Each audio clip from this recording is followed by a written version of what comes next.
Good morning students. तो आज हम शुरू करने जा रहे हैं मैग्नेटिज्म का लास्ट पार्ट जो है आपका chapter 4 that is classification of materials.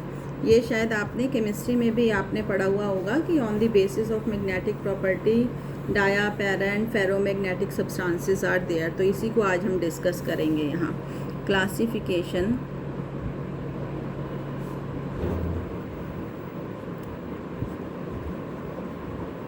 of magnetic materials।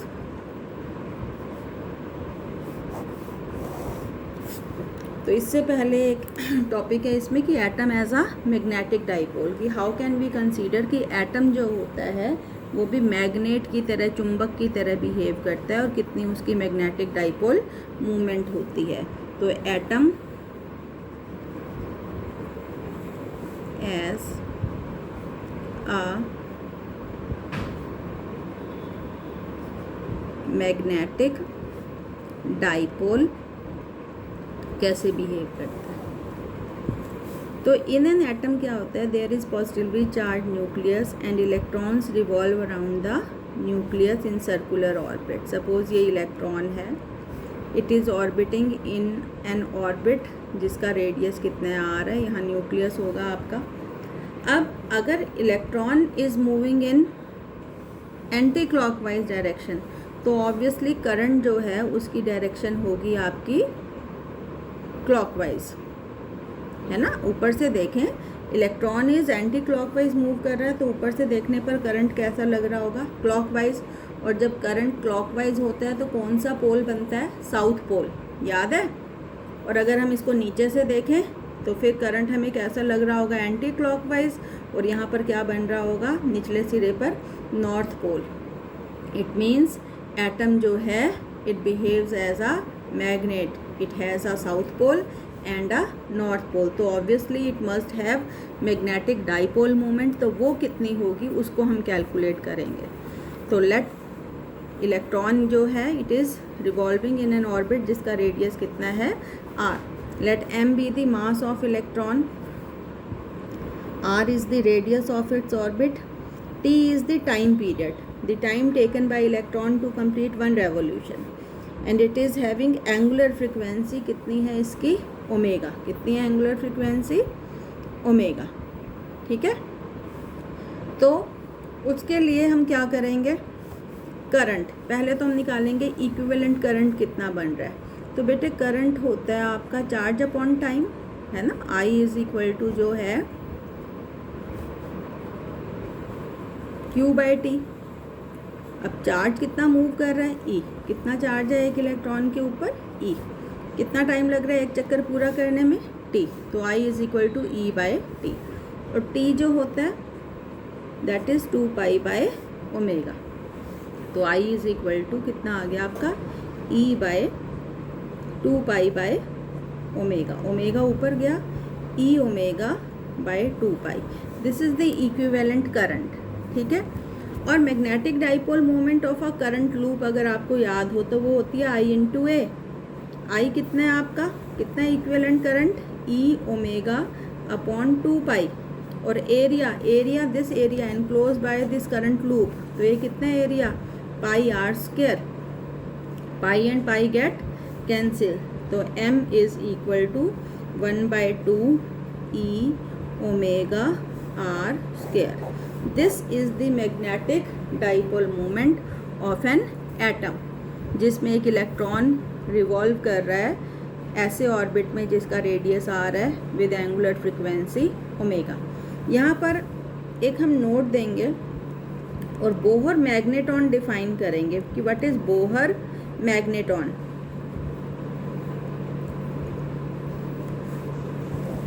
Chemistry में आपने पढ़ा होगा, हम इस साल फिजिक्स में भी पढ़ेंगे कि according to Bohr's theory electrons जो हैं वो हर एक ऑर्बिट में मूव नहीं करते, they move only in certain orbits जिनको हम स्टेशनरी ऑर्बिट्स कहते हैं।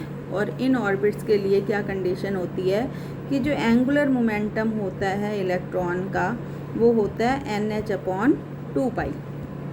एन क्या होता है? Quantum number. एच है आपका प्लैंक्स कांस्टेंट, कि इलेक्ट्रॉन्स किसी ऑर्बिट में तभी मूव कर सकते हैं जब उनका angular momentum is integral multiple of h/2 हो। और v क्या है बेटे? यहाँ पे लीनियर वेलोसिटी, v होता है आपका ओमेगा आर। अगर हम यहाँ पुट कर दें v की जगह omega R into R NH/2, it is m omega R square NH/2, और ओमेगा आर स्क्वायर कितना आ गया आपका? NH/2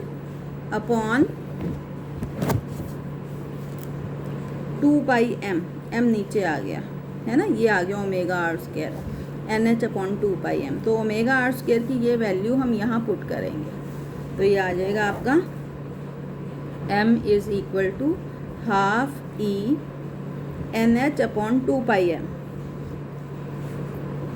magnetic moment is equal to n EH, n को पहले ले लिया, EH/4 m। अब इसमें हर चीज़ ये कांस्टेंट है, electronic charge, Planck's constant, 4 pi, mass of electron, और ये जो कांस्टेंट है this is called Bohr magneton, mu B से डिनोट करते हैं हम इसको। इसके बराबर EH/4 m, और इसकी वैल्यू रहती है 9.27 इंटू 10⁻⁻24 एम्पियर मीटर स्क्वायर। तो m जो मैग्नेटिक डाइपोल मोमेंट है it is quantised by the relation m is equal to n mu B. अगर electron is moving in first orbit तो उसकी जो मैग्नेटिक डाइपोल मोमेंट है वो बनेगी n म्यू बी की वैल्यू ये है। और अगर electron is moving in second orbit तो n को आप 2 पुट करोगे और म्यू बी से मल्टीप्लाई करके यू कैन से कि कितनी होगी मैग्नेटिक डाइपोल मोमेंट। क्लियर है? तो वैसे तो यहीं तक इम्पॉर्टेंट है। प्रश्न क्या आता है कि derive an expression for magnetic dipole moment of an atom, तो एटम की इतनी होती है, और अगर आगे बोहर मैग्नेटॉन की बात करें, पूछें, तो this is the relation. Clear है? तो this is the atom as a magnetic dipole. आगे हम कुछ डेफिनेशंस पहले डिस्कस करेंगे और फिर हम मटेरियल्स को क्लासिफाई करेंगे। तो सम डेफिनेशंस। सबसे पहली डेफिनेशन है बेटे, व्हाट इज़ मैग्नेटिक परमिएबिलिटी।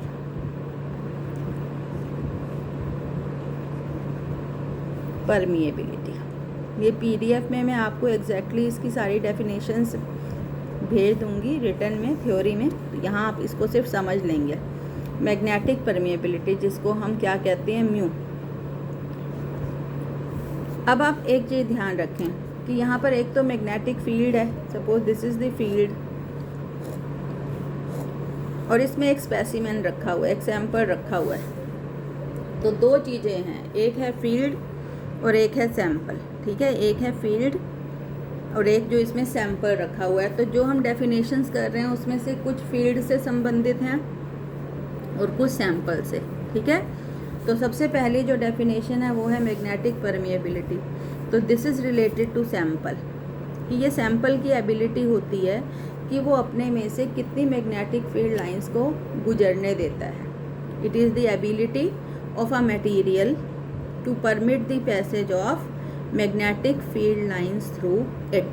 ठीक है, ऑब्वियसली अगर आयरन है तो ज़्यादा गुजरने देगा, है ना, एल्यूमिनियम है तो कम गुजरने देगा, बिस्मत है तो गुजरने ही नहीं देगा। तो this is the magnetic permeability. एक होती है रिलेटिव मैग्नेटिक परमिएबिलिटी। तो ratio of the permeability of material to the permeability of vacuum क्या कहलाती है? Relative magnetic permeability. ठीक है, दूसरी डेफिनेशन ये हमने पहले कर रखी है, magnetic field induction. Magnetic field induction या मैग्नेटिक फील्ड इंटेंसिटी जिसको हम B कहते हैं, कहाँ से आई थी? ये यहाँ से आई थी, इस रिलेशन से, F equal to QVB sine theta. B कितना आया था यहाँ से? F याद है, QV साइन थीटा। फिर हमने कहा था कि अगर चार्ज हो 1 कूलाम, वेलोसिटी मूव किस वेलोसिटी से मूव कर रहा है? 1 मीटर पर सेकेंड। किस एंगल पे मूव कर रहा है, 90 डिग्री, और इसमें सब वैल्यूज़ पुट कर दो, तो नीचे वाली तो सब 1 हो गई थी, तो बी किसके बराबर आया था, एफ के। और फिर हमने डेफिनेशन लिखी थी, वही डेफिनेशन यहाँ भी है कि किसी भी, ये फील्ड की है, ये प्रॉपर्टी किसके, फील्ड की, कि मैग्नेटिक फील्ड इंडक्शन किसी भी जगह किसके बराबर होता है, उस फोर्स के which is experience by unit charge moving with unit velocity perpendicular to the direction of magnetic field. ठीक है बेटे। तीसरी डेफिनेशन है यहाँ पे, मैग्नेटाइजिंग फोर्स या फिर intensity of strength of magnetising field.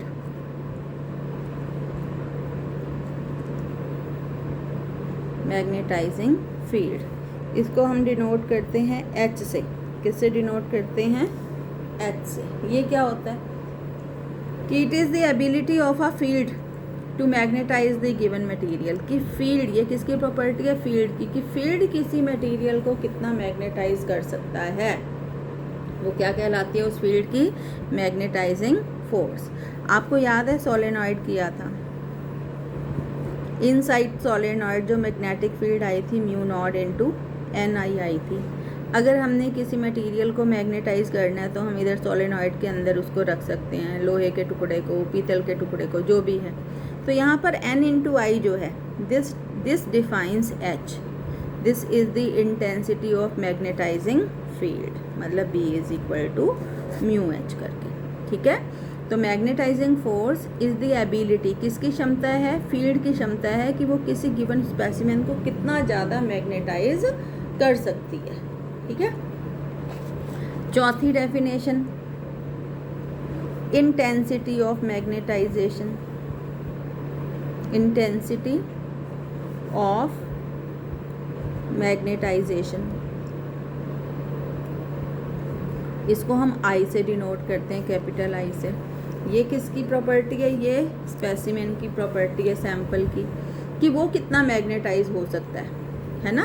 कि जब हमने मैग्नेटिक फील्ड में रखा किसी स्पेसिमेन को, तो वो खुद कितना मैग्नेटाइज हो सकता है, ये जो उसकी एबिलिटी है, this is called intensity of magnetisation. और मैथमेटिकली किसके बराबर रहती है ये, magnetic moment per unit volume. अब सपोज ये जो स्पेसिमेन था आपका, इसमें एक नॉर्थ पोल था, एक साउथ पोल था, और हर पोल की स्ट्रेंथ m थी, और बीच का जो डिस्टेंस था पोल्स के वो 2l था। तो और area of cross section suppose इसका a था, ये this is the area of cross section, ये ऐसे ना, ये इसका एरिया ऑफ क्रॉस सेक्शन है। तो मैग्नेटिक मोमेंट तो हो गया m इंटू 2l, और वॉल्यूम हो गया a इंटू 2l, इसका एरिया इंटू लेंथ। तो आपका 2l से 2l कैंसिल, तो एक और परिभाषा आ गई, pole strength per unit area of cross section. तो इंटेंसिटी ऑफ मैग्नेटाइजेशन की दो मैथमेटिकल डेफिनेशंस हो गई। It is defined as magnetic moment per unit volume, and it is also defined as pole strength per unit area of cross section. और last definition जो है पांचवी definition है, उसको हम कहते हैं magnetic susceptibility. Magnetic susceptibility,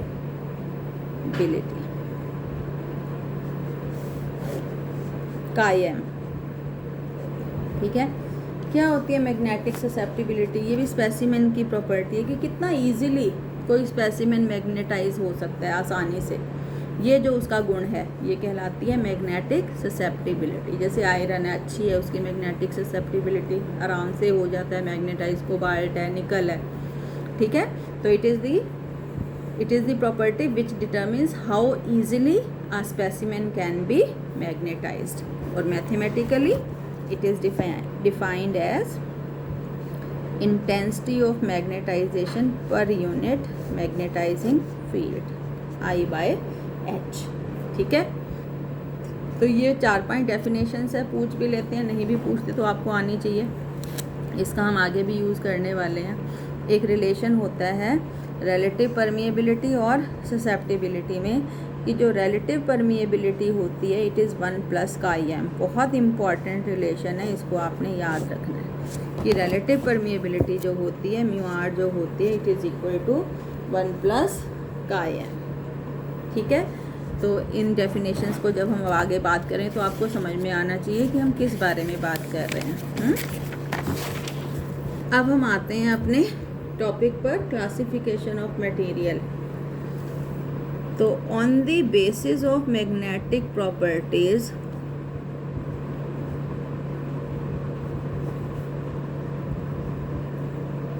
on the basis of magnetic properties मतलब मैग्नेटिक चुंबकीय गुणधर्मों के अनुसार हम सब्सटेंसेस को 3 पार्ट्स में क्लासिफाई करते हैं। ये होते हैं डायामैग्नेटिक, पैरामैग्नेटिक और फेरोमैग्नेटिक सब्सटेंसेस। बहुत इम्पॉर्टेंट हैं। पहले होते हैं डायामैग्नेटिक,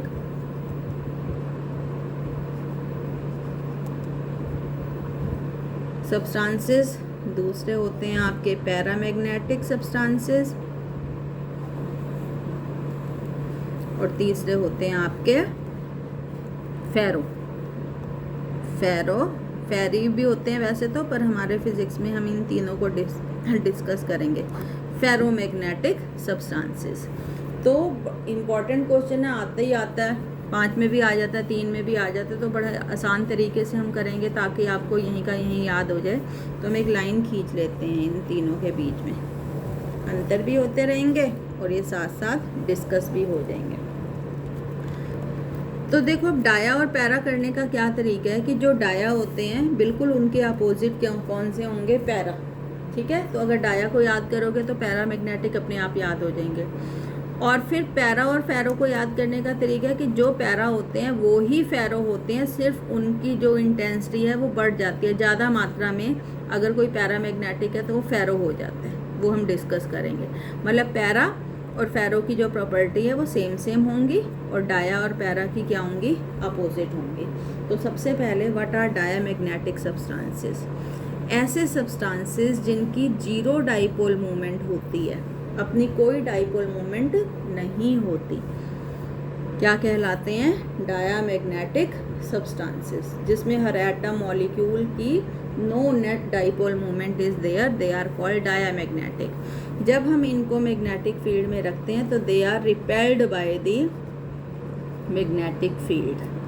ठीक है, मैग्नेटिक फील्ड उनको क्या करती है, रिपेल कर देती है। ठीक है, एग्जाम्पल जरूर याद रख लेना, चांदी है, सोना है, क्वार्ट, और देख लेना क्या क्या है इसमें। ठीक है, तो these are the dia, bismuth भी है, डाया मैग्नेटिक सब्सटेंसेस। पैरा क्या है, इसके बिल्कुल उल्टे कि they have some net dipole movement, इनकी तो 0 डाइपोल मूवमेंट होती है, पैरामैग्नेटिक की नेट डाइपोल मूवमेंट होती है। और जब हम इनको मैग्नेटिक फील्ड में रखते हैं तो they are attracted by magnetic field. ये रिपेल होते थे और पैरामैग्नेटिक क्या होते हैं, अट्रैक्ट होते हैं। रिपेल होने का मतलब है कि they get magnetised opposite to the magnetic field, और attract they get magnetised in the direction of magnetic field. Example क्या है यहाँ पे, क्रोमियम, एल्यूमिनियम, सोडियम, पोटेशियम, ईएमईएम वाले याद रख लो। ठीक है, और फेरोमैग्नेटिक क्या होते हैं, ऑब्वियसली जो ये होते हैं वही ये होते हैं, नेट डाइपोल मूवमेंट होती है इनकी, and they are strongly attracted. ये सिर्फ अट्रैक्ट होते हैं, दे आर स्ट्रांगली अट्रैक्टेड। बताया था ना, जो ये प्रॉपर्टी होती है वही ये होती है, लेकिन strongly attracted bye the magnetic field. और एग्जाम्पल क्या है, आयरन है, कोबाल्ट है, निकल है, ये सब किसके एग्जाम्पल्स हैं, फेरोमैग्नेटिक सब्सटेंसेस के। तो अब हम प्रॉपर्टीज़ करते हैं डाया की पहले, फिर हम पैरा की करेंगे और फिर फेरो की। और आपको याद हो जाना चाहिए अभी कि अभी लेक्चर देखते देखते देखना जरा आपकी रिटेनिंग पावर कितनी है। इस लेक्चर के बाद जरा लाइन मार के देखना डाया पैरा फेरो में अंतर लिख के कि हो पा रहा है। पहली प्रॉपर्टी कि जब हम किसी डायामैग्नेटिक मटेरियल को किसी यूनिफॉर्म मैग्नेटिक फील्ड में लटकाते हैं, ये नॉर्थ पोल है किसी मैग्नेट का, ये साउथ पोल है, और हमने लटकाया है इधर स्पेसिमेन को, तो वो अपने आप को इस तरीके से सेट करता है कि जो लॉन्गर एक्सिस है it is perpendicular to magnetic field, ये है ना magnetic field north to south. तो इस स्पेसिमेन की ये जो लॉन्गर एक्सिस होती है ये मैग्नेटिक फील्ड के क्या होती है, परपेंडिकुलर। दूसरी प्रॉपर्टी, जब हम इनको नॉन यूनिफॉर्म में, ये तो यूनिफॉर्म मैग्नेटिक फील्ड में बिहेवियर आया था, ये आएगा नॉन यूनिफॉर्म मैग्नेटिक फील्ड में रखते हैं। माना ये वॉच ग्लास है, इस वॉच ग्लास में हमने, ये नॉर्थ पोल है, ये साउथ पोल है किसी मैग्नेट का, इसके ऊपर एक कटोरी रख दी और इसमें डायामैग्नेटिक मटेरियल रख दिया, तो बीच में फील्ड स्ट्रॉन्ग है और आसपास फील्ड वीक है। तो they have the tendency to move from stronger to weaker part, मतलब ये जो चूरा है इनका यहाँ सिरे पे इकट्ठा हो जाता है और साइड से चला जाता है, यहाँ से इस तरफ मूव कर जाता है। ढेरी जो बनेगी इसकी मटेरियल की वो इस तरीके की बनेगी कि बीच में डिप्रेशन होगा और आसपास मटेरियल होगा, मतलब they move from stronger to कहाँ चले जाते हैं, weaker part. Diamagnetic material moves from stronger parts of field to weaker parts, ठीक है।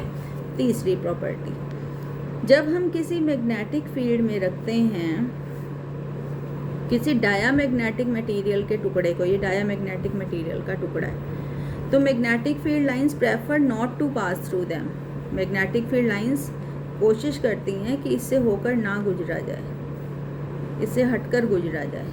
इसी कारण इनकी जो रिलेटिव परमिएबिलिटी है वो 1 से कम रहती है। There relative permeability is less than 1, ठीक है।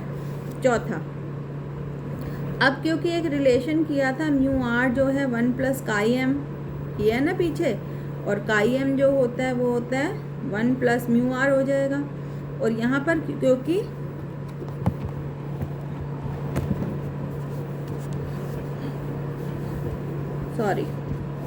काई एम हो जाएगा आपका mu R minus 1, mu R minus 1, ठीक है।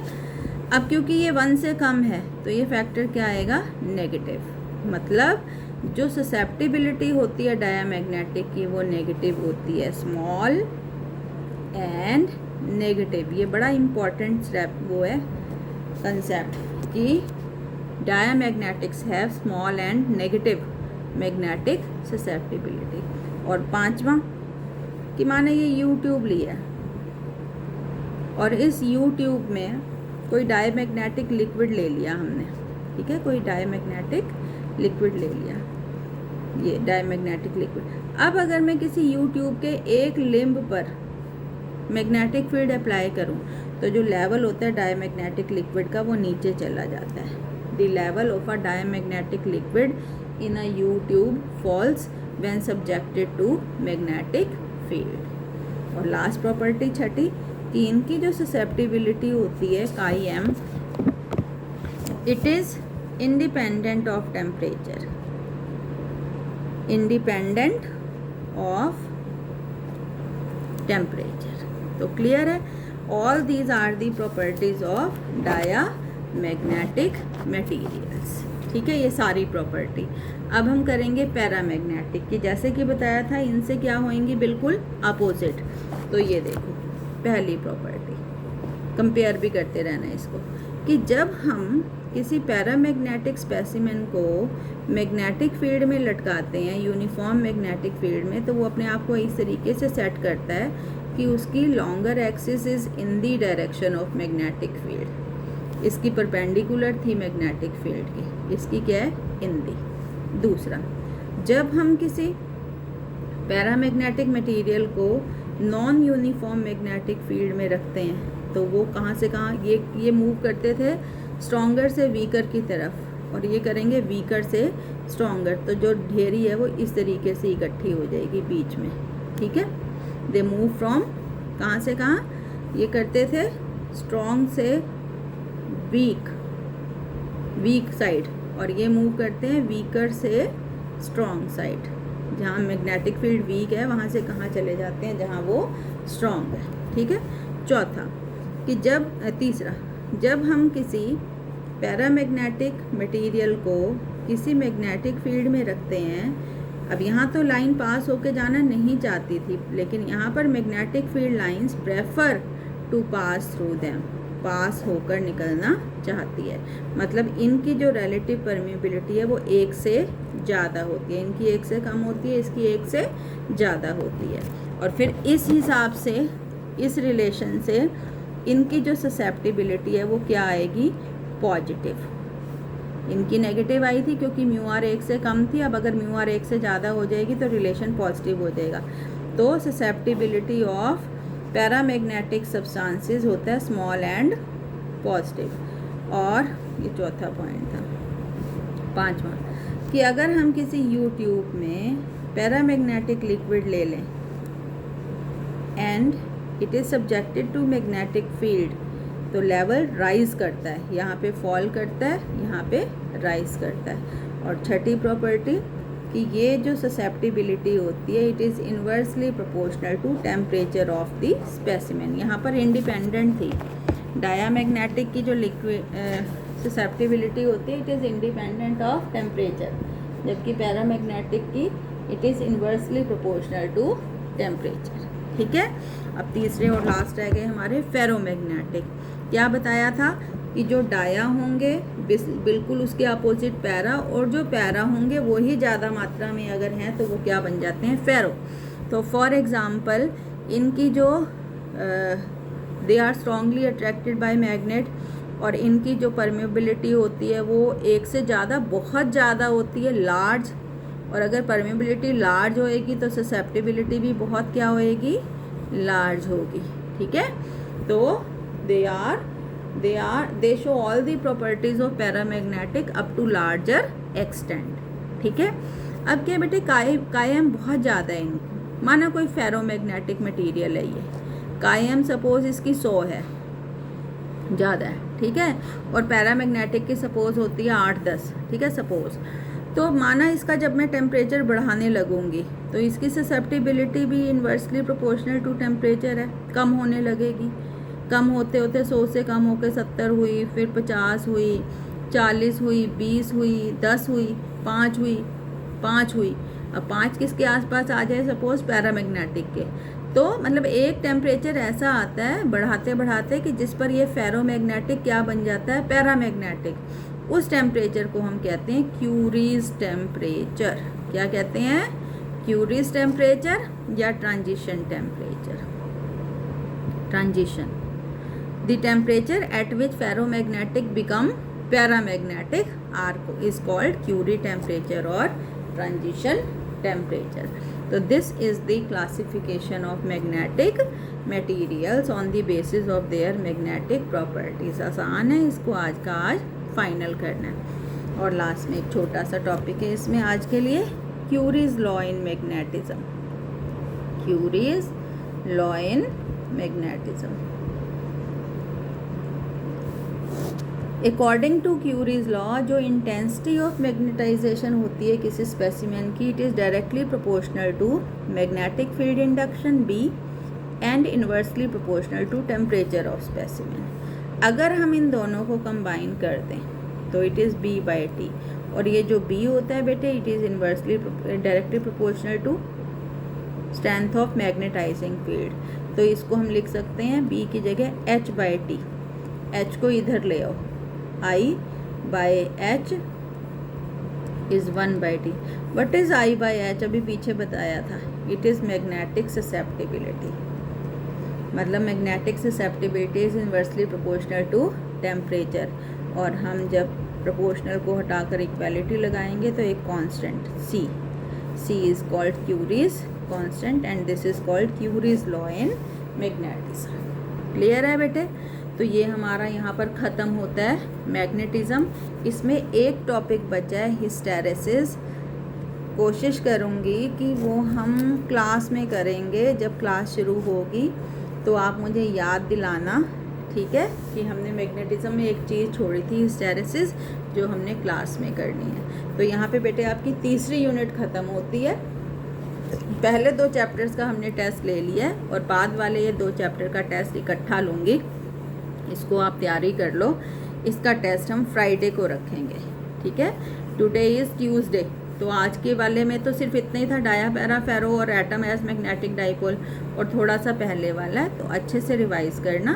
फ्राइडे को वी विल हैव टेस्ट, और फिर हम चौथी यूनिट अब आगे अपनी शुरू करेंगे, electromagnetic induction. Thank you very much.